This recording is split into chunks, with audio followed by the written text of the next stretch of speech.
আল্লাহ রাব্বুল আলামিন কুরআনুল কারীমের ভিতরে সুন্দর করে ইরশাদ করেছেন, ওয়া আম্মা মান খাফা মাকামা রাব্বিহি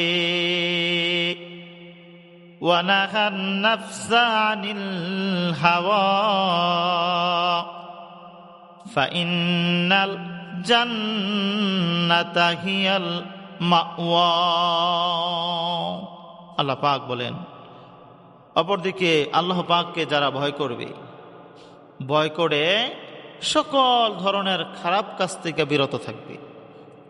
যারা আল্লাহকে ভয় করে সকল ধরনের খারাপ কাজ থেকে বিরত থাকবে, আল্লাহ পাক তাদেরকে বলেন ফাইন্নাল জান্নাতা হিয়াল মাওয়া,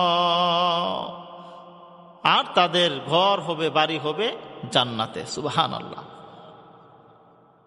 যারা আল্লাহকে ভয় করে, আল্লাহর উপরে কৃতজ্ঞতা প্রকাশ করে, আল্লাহ যে একজন আছে উনার উপরে ভয় করে, যারা সমস্ত খারাপ কাজ থেকে বিরত থাকবে, সমস্ত ব্যভিচারী থেকে বিরত থাকবে, সমস্ত জিনা থেকে বিরত থাকবে, সমস্ত আল্লাহ পাকের হুকুমের বাইরে যত কাজ আছে এই সমস্ত খারাপ কাজ থেকে বিরত থাকবে, কাকে ভয় করে?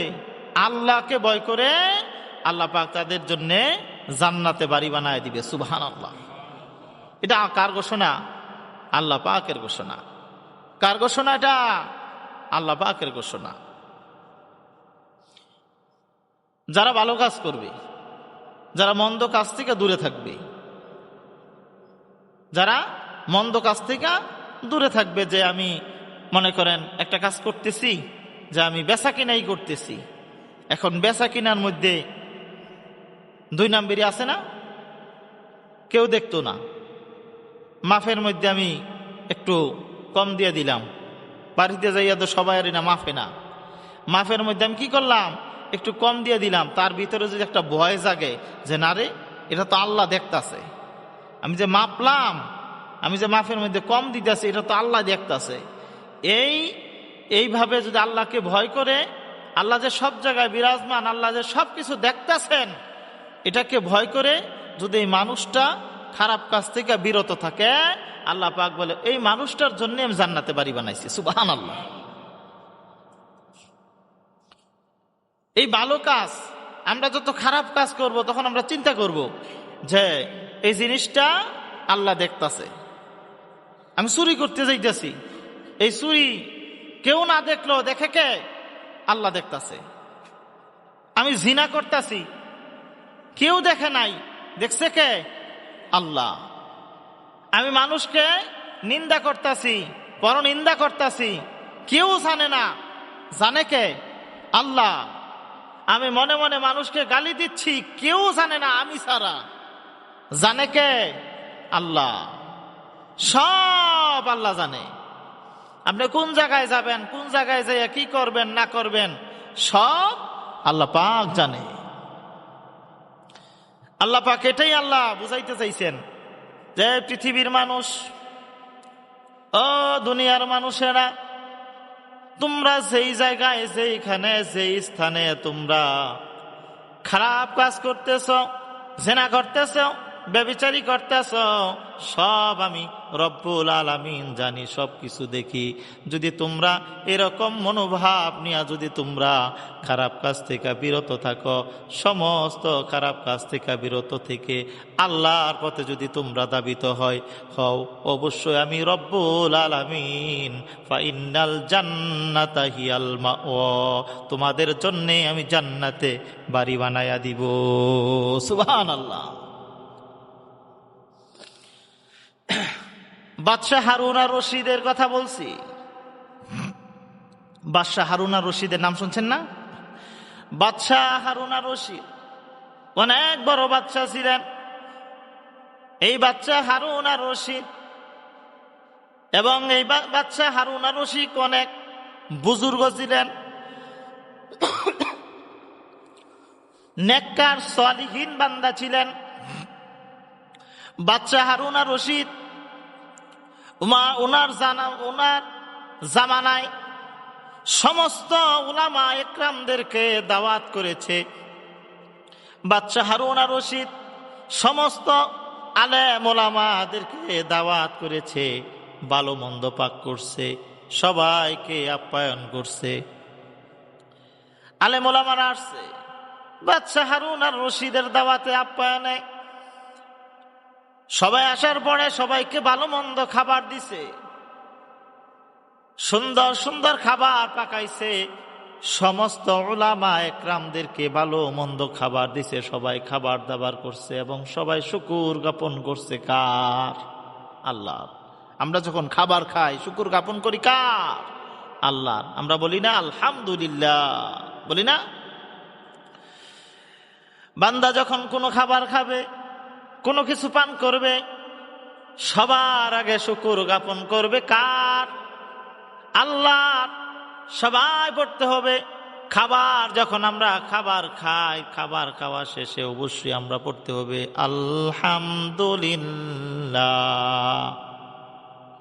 সবার পড়তে হবে।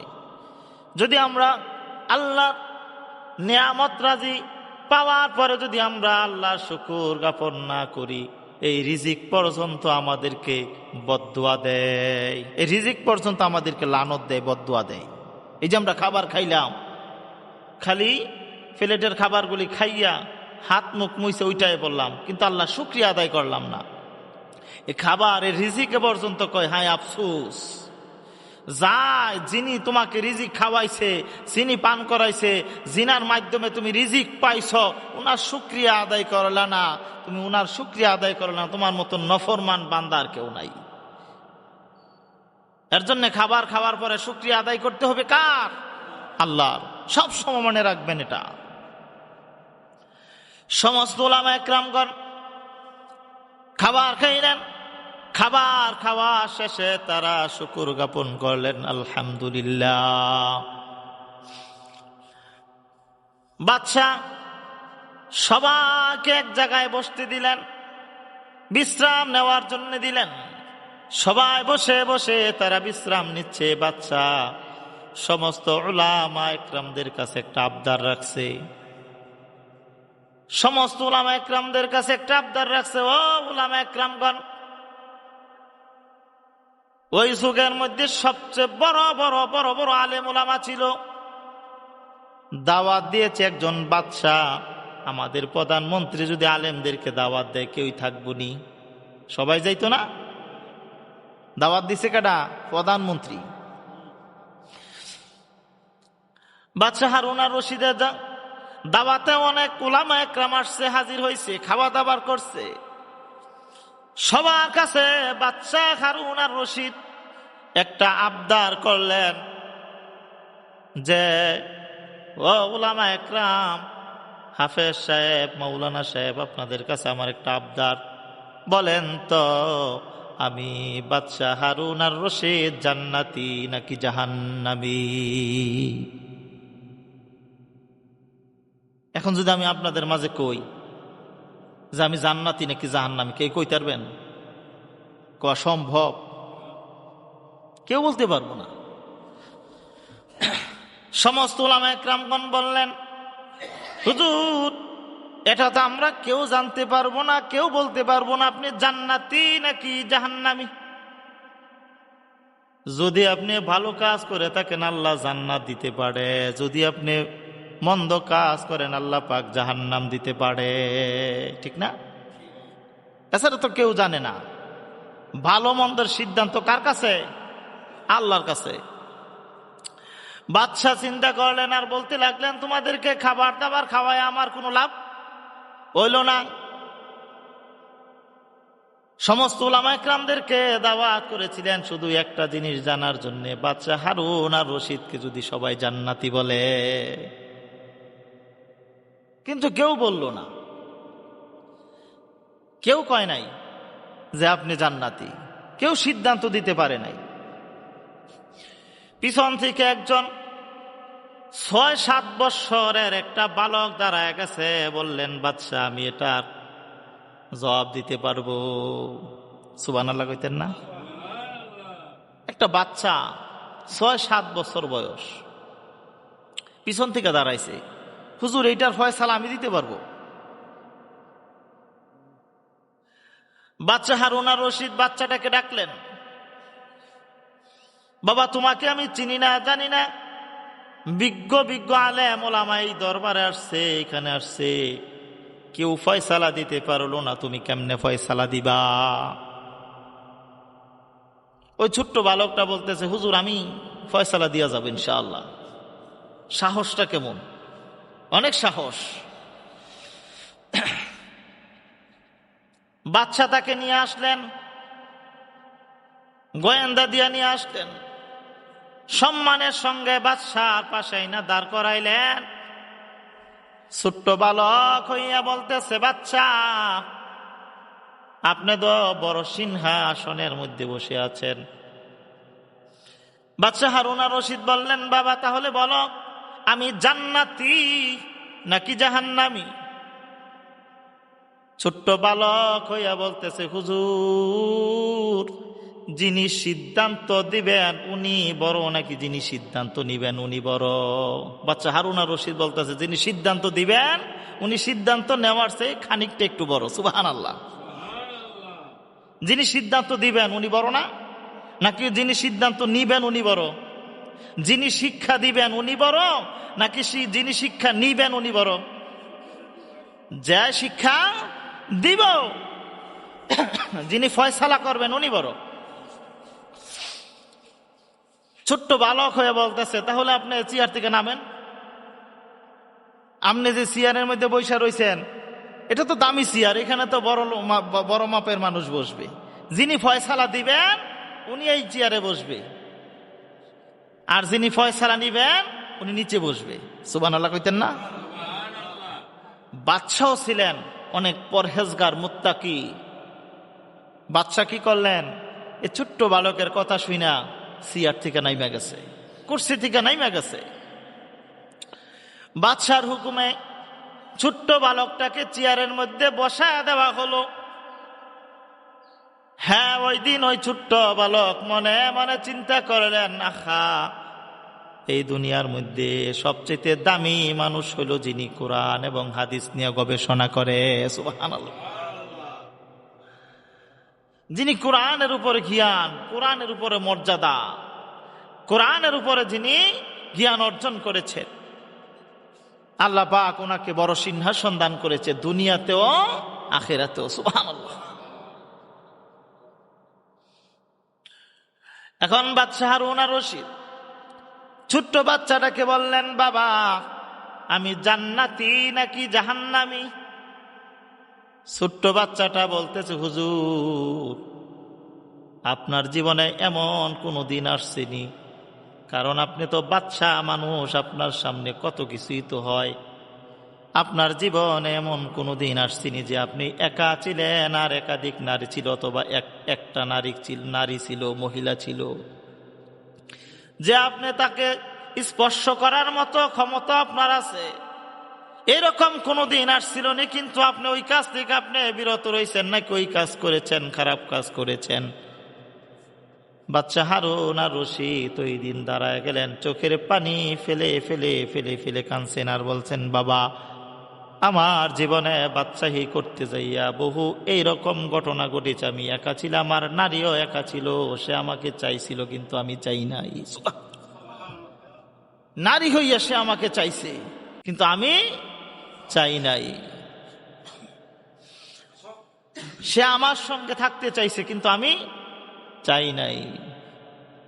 বাচ্চাকে জিজ্ঞেস করলেন, তাহলে আপনি কেন চান নাই? আপনার তো সুযোগ সুবিধা ছিল। বাচ্চা হারুন আর রশিদ ওই দিন কেঁদে কেঁদে কেঁদে কেঁদে বলছিল, বাবা আমি একমাত্র আল্লাহর ভয়ে, আল্লাহর সামনে যাই আমি কেমনে মুখ দেখাবো, এই ভয়েতে আমি খারাপ কাজ করি নাই। সুবহানাল্লাহ। এই কথা শোনার পরে ছোট্ট বালক বললেন, বাদশা আপনি নিশ্চিন্তায় নির্দ্বিধায় অবশ্যই জান্নাতি, জান্নাতি। সুবহানাল্লাহ। ফয়সালা করে দিছে যে আপনি কি জান্নাতি। সমস্ত উলামা একরাম ওই দিন দাঁড়ায় গেছে, হ্যার বিপক্ষে দাঁড়ায় গেছে। বলতেছে, হ্যাঁ আমরা এত ওলামা একরামগণ, আমাদেরকে ছোট করে তুমি ফয়সালা দিয়া দিছো উনি জান্নাতি। এটা কেমনে হয়? এটা সিদ্ধান্ত তোমার, এটা তো আমরা মানি না। ওই সময় ছোট্ট বালক কোরআনের একটা আয়াত পাঠ করেছিলেন, কুরআনুল কারীমের একটা আয়াত পাঠ করেছিলেন ওই দিন। ওই ছোট্ট বালক বলছিলেন, বিসমিল্লাহির রহমানির রহিম, ওয়া আম্মা মান খাফা মাকামা রাব্বিহি ওয়া নাহান নাফসা আনিল হাওয়া ফাইন্নাল জান্নাতা হিয়াল মাওয়া। সুবহানাল্লাহ। এই ছোট্ট বালক ওই দিন এই কোরআনের আয়াত যখন পাঠ করেছে, হাজার হাজার উলামা একরামগণ স্তব্ধ হয়ে গেছে, আর কোনো কথা কয় না। কারণ হলো এই আয়াতের অর্থ হলো, এই আয়াতের শাব্দিক অর্থ হলো, আর যদি আমরা যদি আল্লাহ পাকের ভয়ে, আমরা আল্লাহর বান্দাগুলি আল্লাহর ভয়ে যদি সমস্ত খারাপ কাজ থেকে, জিনা থেকে আমরা যদি বিরত থাকি, আল্লাহ পাক আমাদের বাড়ি বানায় দিবে জান্নাতে। সুবহানাল্লাহ। এটা আল্লাহর ঘোষণা। কার ঘোষণা? আল্লাহ পাকের ঘোষণা। আল্লাহ ঘোষণা করছে। তখন সবাই স্তব্ধ হয়ে গেলেন, বাচ্চা কাঁদতে লাগলেন। বাচ্চাকে ফয়সালা দেওয়া হলো, বাচ্চা হারুন আর রশিদ আপনি জান্নাতি। বাচ্চা হারুন আর রশিদ খুশি, সমস্ত উলামা একরাম খুশি। এখন বুঝেন, বাচ্চা হারুন আর রশিদ এত বড় রাজত্ব থাকার পরেও, তার সামনে এত খারাপ কাজ আসার পরও সে খারাপ কাজ করে নাই। আর আমরা তো সুযোগ পাইলেই কথা কই, কই না? সুযোগ পাইলেই কথা কই, সুযোগ পাইলেই আমরা জিনা করি, চোখের জিনা করি, মুখের জিনা করি। সুযোগ পাইলে আমরা ব্যভিচারী করি, সুযোগ পাইলেই মানুষের উপর গাদ্দারি করি, করি না? আমরা সুযোগ পাইলে সুযোগ ছাড়ি না। আর একজন বাচ্চা হইয়া, বাচ্চা হারুন আর রশিদ, সে সুযোগ পাইছে কিন্তু কাজ করে নাই, খারাপ কাজ করে নাই। তাহলে তারা জান্নাতে যাবে না আমরা জান্নাতে যাব? অতএব জীবনকে গঠন করো, জীবনকে গঠন করো এমন ভাবে যেমন ভাবে করেছে নবীর সাহাবা একরামগণ, যেমন ভাবে করেছে আল্লাহর ওলিগণ, যেমন ভাবে করেছে আল্লাহওয়ালা মানুষগণ। তাদের পথে নিজের জীবনটাকে বিলায়া দাও। ইহদিনাস সিরাতাল মুস্তাকিম। ওই পথে আমার আর আপনার জীবন গঠন করবেন। একটা জিনিস করতে যাইয়া, মনে করেন একটা ব্যবসা বাণিজ্য করতেছেন, ওইখানে যদি দেখেন যে আমি সুযোগ পাইছি, সুযোগ পাইয়া চুরি করার সিস্টেম আছে, কেমনে কম দেওয়া যায়, কেমনে কম দেওয়া যায়, ওই সিস্টেমটা যেহেতু আমার আছে, কমটা মাইরা দেই। ওই সময় যদি আপনি চিন্তা করেন, না আমার উপরে একজন আছে, আল্লাহ আমার উপরে আছে, আল্লাহ দেখতাছেন যে আমি কম দিতাছি নাকি বেশি দিতাছি, আমি ভালো করতাছি নাকি মন্দ করতাছি। যখন আপনি বিবেক দিয়ে যখন আপনি এটা চিন্তা করবেন, ভাববেন যে না আল্লাহ তো দেখতাছে, আমি খারাপটা বাদ দিয়া আমি সঠিকটা পরিপূর্ণ করে দেই, আল্লাহ যেহেতু দেখতাছেন। যদি আপনি এইভাবে জীবন যাপন করতে পারেন, আল্লাহর ওই কোরআনের আয়াত দিয়ে আপনি জান্নাতে চলে যাবেন।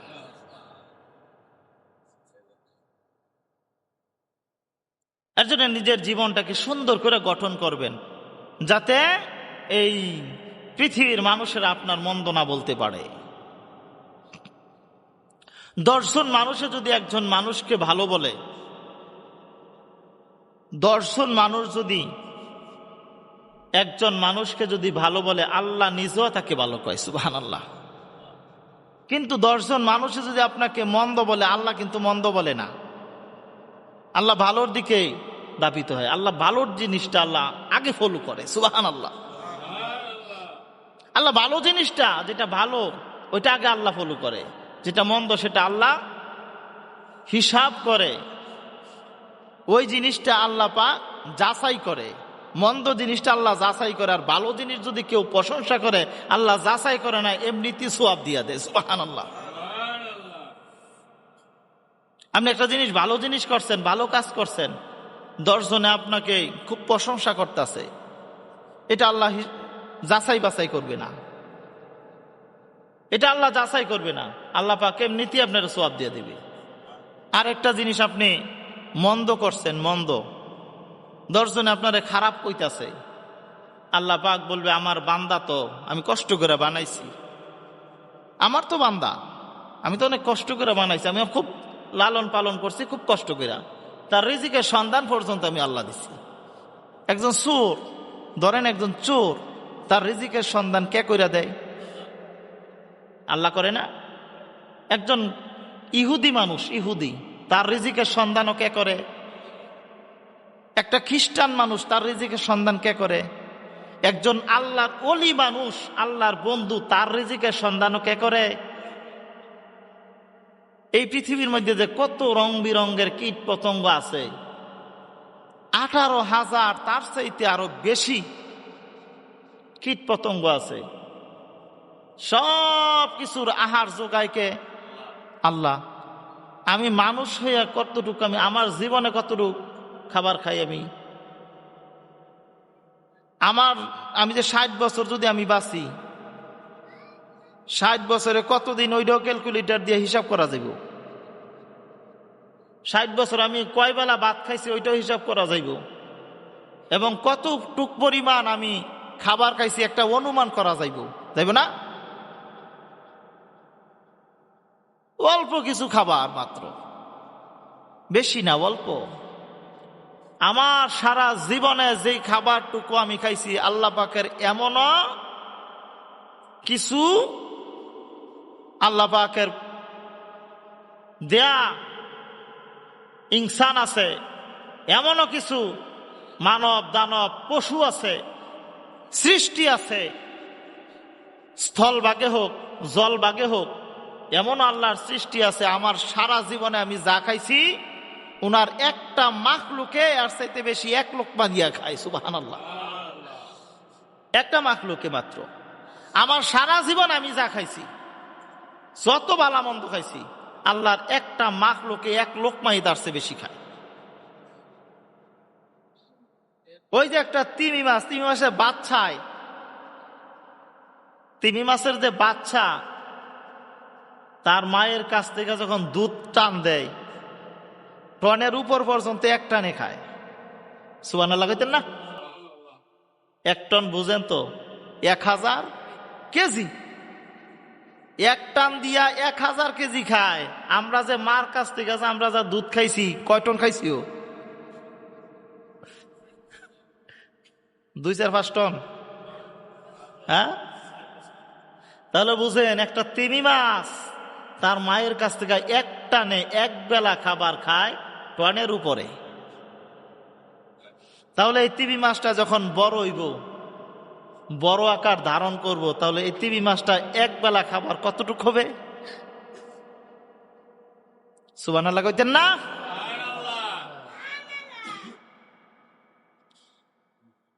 আল্লাহ পাক সবার রিজিক যার যার উপস্থিতিতে, যার যার স্থানে, ওই জায়গায় রেখে দিছে। যার যতটুক রিজিকের দরকার তার জন্য ততটুকুই বরাদ্দ করে রাখছে।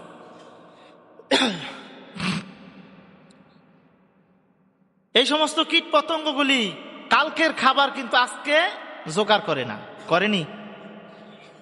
1 বছরের খাবার কি জোগাড় করছিনি আজ পর্যন্ত কোনো কীট পতঙ্গে, কোনো পশু পাখি?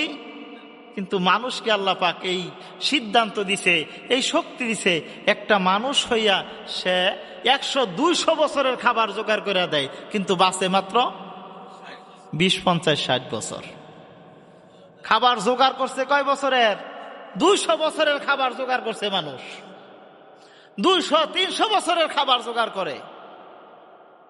সে চিন্তা করে আমার খাবার, আমার ছেলের খাবার, আমার নাতির খাবার, আমার পুতির খাবার, আমার থুতির খাবার, আমার প্রজন্মে যে দিয়াইব সবার খাবার আমি জোগাড় করে যাই। কিন্তু আল্লাহ পাকের একটা সৃষ্টি মানুষ ছাড়া যত পশু পাখি আছে তারা দিনের খাবার দিনে গোছায়। সুবহানাল্লাহ। তারা আমাদের মতো এইরকম আখের আখের করে না, আখিরই গোছায় না। মানুষ কেন আখিরি গোছায়? মানুষ কেন সামনের দিনকে চিন্তা করে? আমার আল্লাহ পাক মানুষদেরকে বিবেক দিয়েছে, বুদ্ধি দিয়েছে। সুবহানাল্লাহ। মানুষদেরকে আল্লাহ পাক এলেম দিয়েছে, জ্ঞান দিয়েছেন। আল্লাহ পাক বলেন, আমা উতিতুম মিনাল ইলমি ইল্লা কলিলা। আমি মানুষদেরকে সামান্যতম জ্ঞান দিছি, আকল দিছি, আকল। এই আকল দিয়ে সে পরিপূর্ণ জীবন গঠন করবে, দুনিয়া এবং আখিরাতের চিন্তা করবে। এই আকল দিয়া মানুষ দুনিয়া এবং আখিরাতের চিন্তা করবে। কিন্তু আমরা আখিরাতের চিন্তা বাদ দিয়ে আমরা খালি দুনিয়ার চিন্তা করতেছি, করি না? আখিরাতের চিন্তা আমরা স্টপ করে দিছি, আমরা দুনিয়ার চিন্তা করি। আখিরাতের চিন্তা আমরা করি না। কিন্তু আল্লাহ পাক দুই প্রজন্মের দুনিয়া এবং আখিরাতের চিন্তার জন্য কিন্তু জ্ঞান দিছে। আমাদের এই মানুষ থেকে, আমাদের ইনসান থেকে যারা এই দুনিয়া এবং আখিরাতের চিন্তা করছে তারা দুনিয়া এবং আখিরাতের জন্যই সফল হয়েছে। আর যারা দুনিয়ার চিন্তা করছে তারা দুনিয়ার জন্য সফল হয়েছে, কিন্তু আখিরাতের জন্য হতে পারে নাই।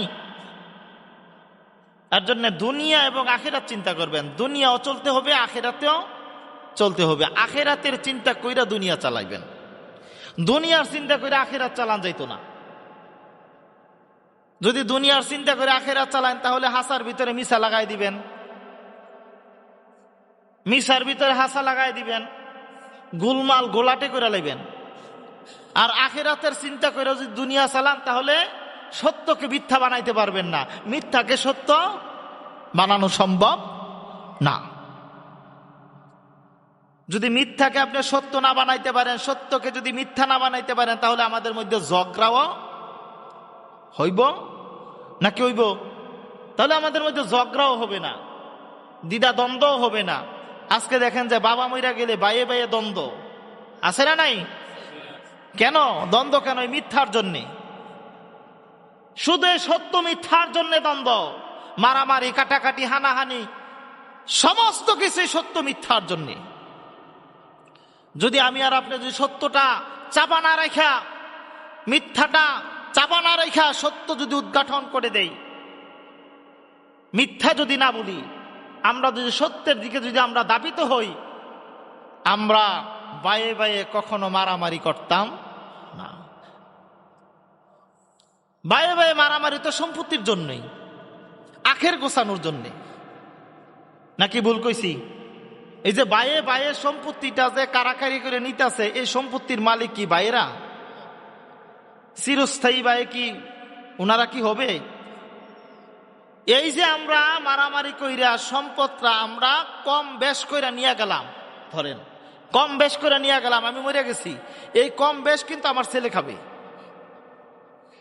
এই যে আমার ছেলে খাইলো, আমার ছেলে মরে গেলে গা আমার নাতিরা খাইব, এরকম ভাবে চলতে থাকবো। তারা যতদিন পর্যন্ত এই হারাম সম্পদ খাবে, তারা খাইয়া যাবে, তাগর গুণা হইতো না, সোয়াব হইতো না। গুণা হইব কার? যিনি ফেস লাগায় গেছে, যিনি পেস লাগায় গেছে, উনি তো জানে, উনি যাই না ফেস লাগাইছে, এর জন্য উনি গুণাগার। এই প্রজন্ম যতদিন পর্যন্ত থাকবে, যতদিন পর্যন্ত যাবে, ততদিন পর্যন্ত তারা খাইয়া বাইচা চলে যাব। গুনাহ হইব কার? যিনি ফয়সালা করে গেছেন, যিনি চুরি করে গেছেন, যিনি ভালো মন্দ যাই না বুঝ যাওয়া নিজে বেশি রাখছেন, উনি কবর থেকে এটার খেসারত খালি পাইতে থাকবো, আর গুরজুর ফার খাইতে থাকবো, আর আযাবের রাস্তা বড় হইতে থাকবো। অতএব নিজে এবং আমরা আমাদের ভাই, আমাদের বোন, আমাদের আত্মীয় স্বজনের সম্পত্তিগুলি আমরা এমন ভাবে ভাগ করব যাতে তারাও কম না পায়, আমিও কম না পাই, তারাও সমান ভাগ পায়, আমিও যাতে সমান ভাগ পাই, আর যাতে কইরা সমান ভাগে বিবদিত হইয়া আমরা সবাই যেন সুন্দরভাবে চলতে পারি। মৃত্যুর পরে যেন আমাদের কবরে যাতে বাইরের কোনো আযাব যাতে না আসে, আধার আযাব। এটা আমরা যেটা গুনাহ করছি এটা তো লোকে গেছে, ওই এই যে আমরা গুনার কাম করে গেছি সেইটাও কিন্তু উপর থেকে খালি যাইতেই থাকবো। আর আমাদের আযাবের যে রাস্তাটা এটা খালি বড় হইতে থাকবো। আমরা ওই সময় আল্লাহর কাছে চিৎকার করে আমরা বলতে থাকবো, আল্লাহ আমার আযাব তো তুমি মোচন করতেছো পিছন দিয়া, সামনের দিক দিয়া বাড়ে কেন? আমার আযাব তো পিছন দিয়া মোচন হইতেছে, শাস্তি তো আমি কষ্ট করতেছি, ভোগ করতেছি, আবার সামনের দিক দিয়া বাড়ে কেন? ওই সময় আল্লাহ বলবে, ওই বান্দা তোমার কি বনে নাই তুমি যে দুনিয়ার মধ্যে একটা গুনার পাহাড় বানাইছো, ওইটা থেকে বাচ্চা জন্ম দেয়, গুনার বাচ্চা জন্ম দিতেছে। এমন জিনিস যে তোমরা দুনিয়াতে কইরা আসছো। তখন ওই মৃত ব্যক্তিটা কাঁদতে থাকবো, আহা কি কইরা আসলাম, আমার সন্তানেরা ভালো ভোগ করতেছে, আমি তো আযাবে গ্রেফতার। এইভাবে চলতে থাকবো যতদিন পর্যন্ত উনার সন্তান বা আত্মীয় স্বজন এটা ফয়সালা না হবে, ততদিন পর্যন্ত এই মৃত ব্যক্তিটা আযাবের মধ্যে থাকতে থাকবে। অতএব ইসলামের পথে, দিনের পথে আখিরাতকে চিন্তা কইরা, কবরকে চিন্তা কইরা জীবন গঠন করবেন। দুনিয়াকে চিন্তা করে জীবন গঠন করবেন না, দুনিয়াকে চিন্তা করে জীবন গঠন করবেন না, আখিরাতকে পুঁজি কইরা চিন্তা কইরা জীবন গঠন করবেন। দেখবেন যে আমার জীবনও সুখী হয়েছে, দুনিয়াতে সুখী হয়েছে, আখিরাতেও সুখী হয়েছে। আল্লাহ আমাকে ইহদিনাস সিরাতাল মুস্তাকিমের পথে চলাইছে, আমাদেরকে আল্লাহ জান্নাত দিছে। সুবহানাল্লাহ। আল্লাহ আমাদেরকে জান্নাতে যাওয়ার মতন এরকম পথ যেন আল্লাহ পাক দুনিয়াতে থাকতে থাকতে দেখায় দেয়। সবাই কোন আমিন। দুনিয়াতে থাকতে থাকতে আমরা যেন জান্নাতের পথের খোঁজ নেই। সবাই বলেন আমিন। জান্নাতের পথে, আখিরাতের পথে, কবরের কথা চিন্তা করে দুনিয়াতে চলবেন, দেখবেন যে জীবন সুন্দর হয়ে যাবে। কেউ আপনার বদনাম করব না, কেউ আপনার বদনাম করব না। কম কথা বলবেন, কম বাজে কাজে কম সময় নষ্ট করবেন, দেখবেন যে দুনিয়া সুন্দর, আখিরাত সুন্দর। মানুষ আপনারা বালা করব। আপনি গরিব থাকেন, কিন্তু মরার পরে দেখবেন যে মানুষ কিন্তু মুখে কিন্তু দুনিয়ার গরিব বিবেচনা করে না। মৃত্যুর পরে মানুষ শুধু বলে যে লোকটা ভালো ছিল নাকি মন্দ ছিল, ভালো নাকি মন্দ ছিল। আমরা সবাই মৃত্যুর পরে মানুষ সবাই যেন আমাদেরকে ভালো বলে, এই কাজ যেন আমরা করে যেতে পারি। এই কাজ করার জন্য আমরা চেষ্টা করবো ইনশাল্লাহ। আল্লাহ আমাদেরকে তৌফিক এনায়েত করুক। সকল বলেন আমিন।